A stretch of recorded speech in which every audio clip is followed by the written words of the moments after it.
What's up, everybody? Welcome back to Budget Freedom, and my name is Christo. My name is Jessica. And today we're going to talk about where to source your products from, how to find products, where to buy them from, and basically, yes, where to find your products. Where do you find products to sell online? We actually have been going around the world. We've been living in so many countries, moving our business, which is not good for business, but we had to do it. And we always had to find, where we were from. We've had products that we kept from the beginning that we were importing when we moved. We haven't moved all around the world. Okay, let's clarify. I mean, we have lived all around the world. We've lived in America, Africa, Cyprus, Bulgaria, and a few other countries.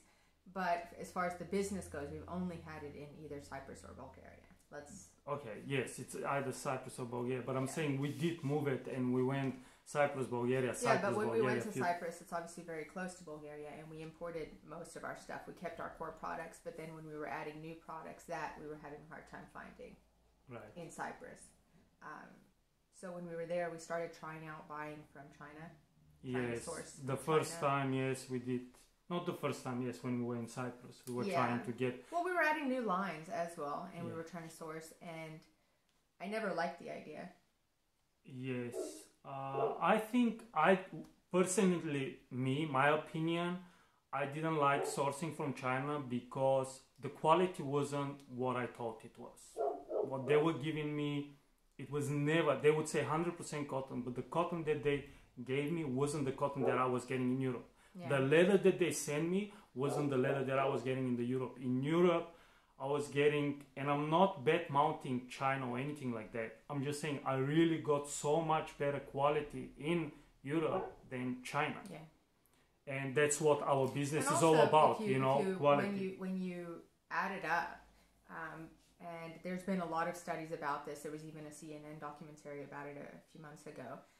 The Chinese prices have really gone through the roof. It's not like it was 10 years ago. True. Where you could get, really decent quality stuff, but for really cheap prices. You can't do that anymore. The Chinese prices have really gone up. So when you compare the price of something you can buy out of China to something you can buy in Europe, it's probably like, I would say, €1 to €2 difference. Oh, yeah, but like you say, the quality is night and day. Mm-hmm. And then also... you get things faster when it's closer to you, obviously. Definitely. You have better control over the product. And then it comes down to what you want to support. We really like supporting Europe. Yes.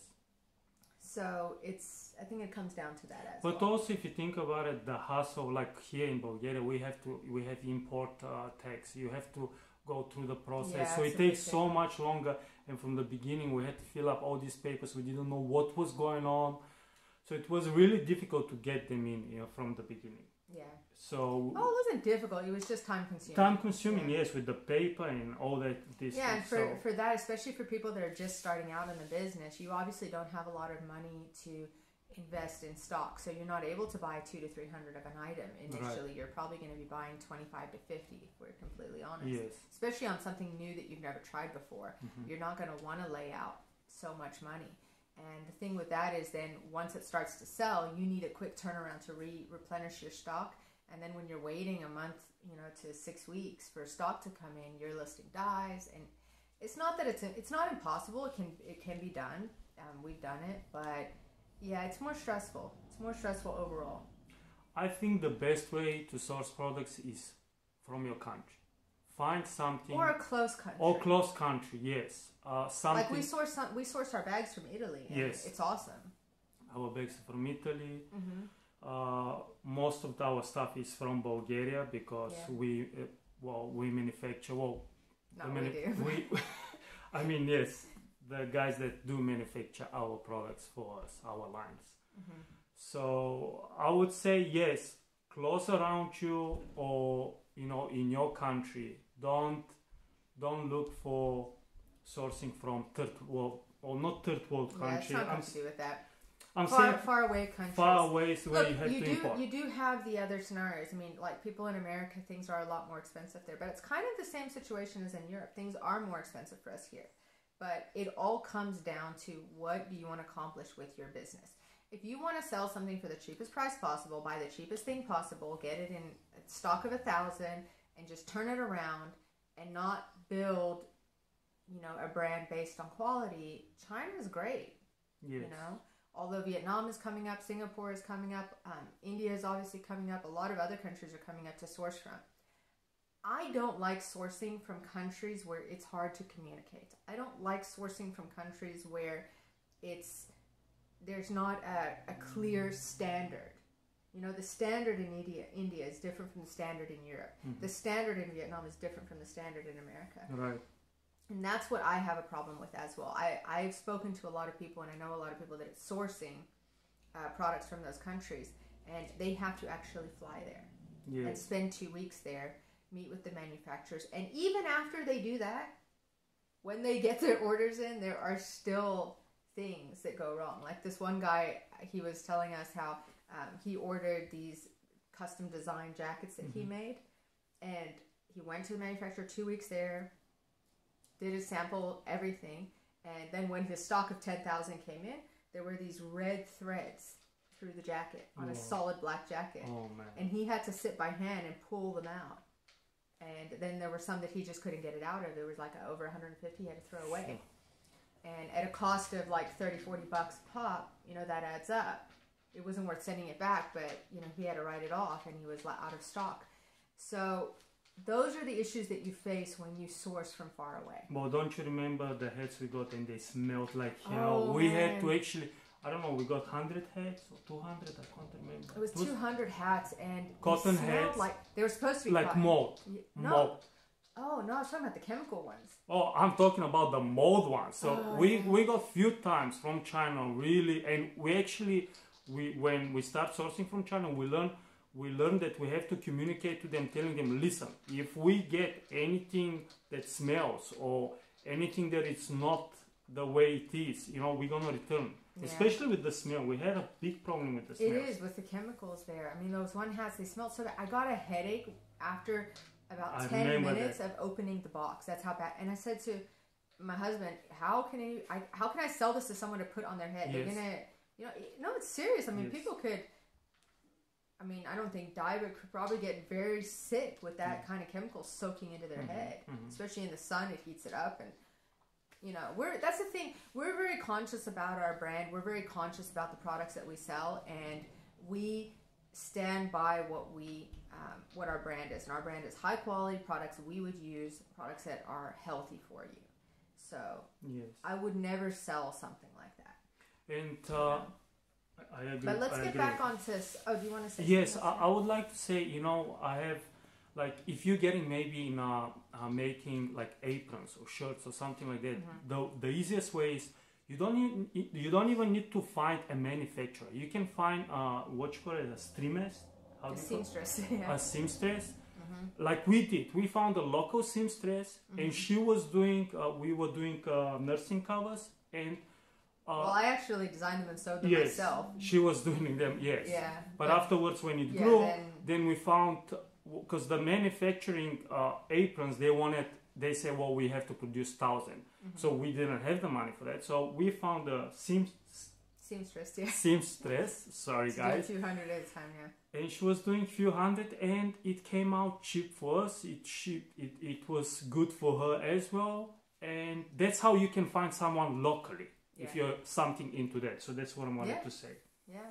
Use the resources in your own backyard. There are so many craftsmen doing things out of their houses.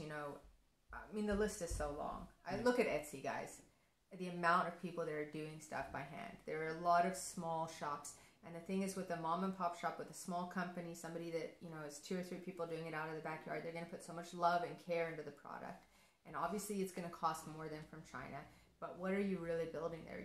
You're helping another local company grow, just like you, and you're providing a quality product for your customers. And that's going to go through, and you can put that message into your brand, and you can put that message out there for your customers so that they know what they're buying and why they're buying it. you know. Definitely.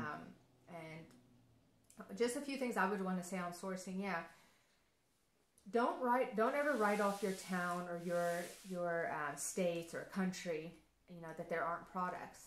We have been so shocked to find things locally, things you wouldn't think that are made locally. Yes. I'm trying to think of some examples. Well, one example is like that lady that makes those cool little, she makes these keychains. She actually out of a steel press. Yes. And then she does clocks and all kinds of other things. There's people they're making wood stuff. There's people making t-shirts. There's so many things. And the prices are not ridiculous. Obviously, Bulgaria is really good for sourcing because the prices are really, really awesome.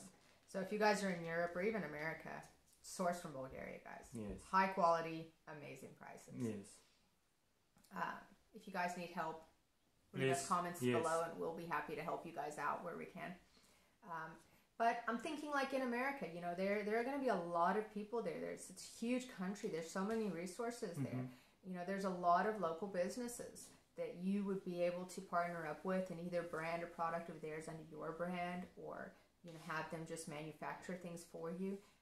Get creative. You know, if you want to build a brand with your own products, then you need to go out there and get dirty and find the people that are going to help you build your business the best way. Yes. And it takes time, you know. Everybody that's, you know, on YouTube or on other platforms and they're selling these courses, you know, make 7 figures or 6 figures or whatever in, you know, 6 months or a year. You might get lucky and do that. But most likely you're not going to in the first year or 6 months. And that's okay, though. Take it slow, you know. Because another thing that those kind of people don't tell you is they have an initial investment of $20,000 and up just in stock. Yes, exactly. You know, that's their opening orders. You can't make that kind of money without that kind of stock from this get-go. You can't take $1,000 and order stock and then make 6 figures within 6 months. There's no way without getting a loan or something.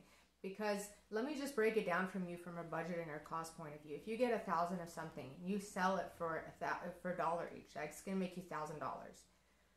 Let's say the product costs you 50 cents.